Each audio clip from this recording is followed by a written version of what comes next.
Et bien salut à toutes et à tous, c'est Volcanox, j'espère que vous allez tous bien, en tout cas moi ça j'espère. Aujourd'hui on se retrouve pour la dernière vidéo de notre série sur la Coupe du Monde 2018. Aujourd'hui on s'attaque au match le plus important et le plus attendu de cette Coupe du Monde, c'est-à-dire la finale qui oppose l'équipe de France à l'équipe de Croatie. Alors petit message juste avant, j'aimerais encore une fois m'excuser parce que voilà, ça peut paraître un petit peu bizarre parce que je sors la vidéo du résumé du match de la finale un peu plus de 2 semaines après la finale. C'est juste voilà parce que je ne pouvais pas avant et du coup je fais ce que je peux. Il y a le montage, il y a la vidéo en elle-même, il y a la recherche d'images, il y a la miniature, etc. Ça prend un petit peu de temps, donc du coup je pense pas que ce soit très grave parce que dans tous les cas ça change pas le résumé, mais bon voilà, je voulais juste faire passer ce petit message juste avant. On va débuter ce résumé de la finale de la Coupe du Monde avec le premier but qui est en faveur de l'équipe de France. Donc à la 18e minute, Antoine Griezmann obtient un coup franc assez bien placé. Donc il le tire et il arrive sur la tête de Mario Mandzukic qui le met de sa tête dans la lucarne de son propre but. Donc c'est un but contre son camp qui va coûter très cher à la Croatie. Donc c'est un petit peu dommage parce que Mandzukic avait fait une très bonne Coupe du Monde. Ça n'enlève pas qu'il en a fait une très bonne, mais du coup voilà, c'est un petit peu dommage voilà, de finir sur une note assez négative pour lui. Le but contre son camp, peut-être s'il n'y avait pas eu ce but, et tout se serait passé différemment. Les Français n'auraient pas pris confiance, les Croates auraient gardé la confiance. Donc voilà, c'est un premier but assez malheureux, mais donc ça fait 1-0 pour l'équipe de France à la 18e minute. On continue 10 minutes après, Ivan Perisic qui égalise pour la Croatie. Donc là c'est un but assez magnifique je trouve.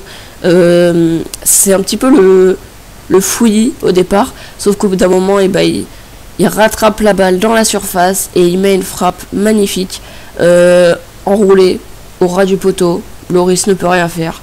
Voilà, c'est une très belle égalisation qui était... je sais pas s'il a été mérité, mais en tout cas le but était très beau.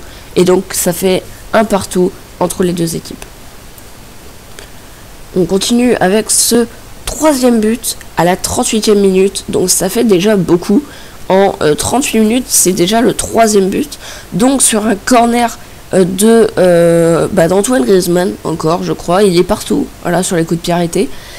Ivan Perisic, donc le buteur pour la Croatie, fait une main qui est pour moi pas discutable. Voilà, elle est pas discutable. Donc l'arbitre utilise la vidéo, il regarde et il accorde le penalty pour l'équipe de France. Antoine Griezmann le tire et prend un contre-pied Daniel Subasic, et donc ça fait 2-1 à la 38e minute pour l'équipe de France. La première mi-temps s'achève sur le score de 2-1 pour l'équipe de France. Donc pour résumer, c'était une équipe de France qui a été assez menée dans le jeu dans cette première mi-temps, mais qui sur des coups de pied arrêtés a réussi à faire la différence, tandis que la Croatie a bien mené dans le jeu, mais n'a pas réussi à beaucoup concrétiser ses actions. Et du coup on va voir la deuxième mi-temps qui cette fois-ci était en faveur largement de l'équipe de France. Cette fois-ci la France a mené la danse et la Croatie a un petit peu subi. La Croatie a tout donné en début, la France a encaissé, je pense que c'était dans leur plan. Et donc la France qui va cette fois-ci crucifier l'équipe de Croatie. Alors on commence directement 14 minutes après la reprise, à la 59e minute, Paul Pogba qui arrive pas très loin de la surface, qui tire une première fois, c'est contré par Luka Modric, il la reprend dans ses pieds et là cette fois-ci il nous met une frappe magnifique. Donc le gardien il pouvait peut-être la voir, mais je sais pas trop, là il a un peu vu flou. Mais du coup, la frappe est magnifique et ça fait donc 3-1. La France commence à se détacher au bout de l'heure de jeu. On va continuer avec le dernier but pour l'équipe de France. C'est seulement 6 minutes après. Donc là, l'équipe de Croatie a eu 10 minutes où ils ont un petit peu lâché. Ils étaient pas très bien. Donc à la 65e minute, Kylian Mbappé qui nous met une frappe magistrale. Une frappe de loin. Il était assez loin. Il était pas du tout dans la surface de réparation.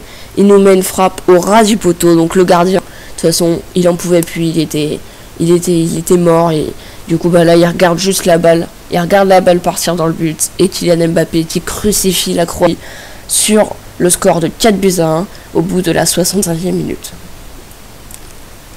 Et on va finir avec la dernière action et le dernier but de ce match. Dans ce match, il y a eu beaucoup de buts. C'est vraiment une finale assez intéressante par rapport à celle de l'année dernière qui opposait l'équipe d'Allemagne à l'équipe d'Argentine. À cette fois-ci, il n'y a eu qu'un but. Et encore, c'était en fin de prolongation. Il y a 8 ans aussi, c'était aussi un but en prolongation. Cette fois-ci, on a été servi, on a eu quand même 6 buts. C'est quand même assez beau pour une finale. Même si le suspense n'était plus vraiment présent à l'heure de jeu, bah, c'était quand même un beau match. Et donc, on va voir ce dernier but qui est... c'est une grosse boulette du Lloris, mais on peut pas lui en vouloir parce qu'il a fait une Coupe du Monde tellement magique. Il a fait une Coupe du Monde magnifique qu'on peut pas lui en vouloir. Là, je sais pas ce qu'il a voulu faire. Donc, un de ses défenseurs lui redonne la balle dans les pieds. Mario Mandzukic fonce sur Lloris. Lloris, il essaie, je sais pas, de dribbler Mandzukic. Je sais pas s'il est passé par la tête, sauf que Mandzukic met un petit coup de pied dans la balle. Elle atterrit dans le but. Et donc, au bout de la 69e minute, la Croatie remonte un petit peu 4-2. Sauf que l'équipe de France va réussir à tenir pendant les 30 minutes qu'il reste. Et donc, la finale se terminera sur le score de 4-2 et l'équipe de France qui gagne la Coupe du Monde 2018. Ça, c'est magique, c'est vraiment énorme. C'était mon rêve. C'était un de mes rêves, en tout cas, de voir l'équipe de France gagner une Coupe du Monde. Et ça s'est réalisé. Alors franchement, moi j'étais dans une fan zone au moment de cette finale. Et c'était vraiment magique. C'était un des meilleurs moments de ma vie, de voir la France soulever le trophée, la France gagner sa 2e étoile. C'était vraiment énorme. Et puis par rapport à d'autres personnes qui critiquent la France et qui disent qu'ils n'ont pas mérité, je vous mettrai juste à l'écran une petite image qui montre le nombre de buts marqués par chaque équipe gagnante de la Coupe du Monde en phase finale de la Coupe du Monde, donc des 8e de finale à la finale. Et vous allez voir que la France, par rapport à ce que certains disent, n'a pas du tout joué en complètement défensif. C'est même avec l'Allemagne de l'année dernière, c'est eux qui ont marqué le plus de buts en phase finale. Donc voilà. Donc cette vidéo est terminée, cette série de vidéos aussi. On termine sur une magnifique note, donc la France qui gagne la Coupe du Monde, on pouvait pas rêver mieux. Donc la prochaine vidéo ce sera